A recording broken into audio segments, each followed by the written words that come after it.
তো সাধনার ফলে এমন সাথের মানব জন্ম পেলে দুদিন বাদে সবাই চলে যাবে।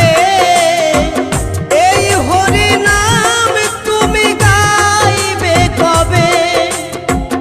এই হরি নাম তুমি গাইবে কবে? কত সাধনার ফলে এমন সাধের মানব জন্ম পেলে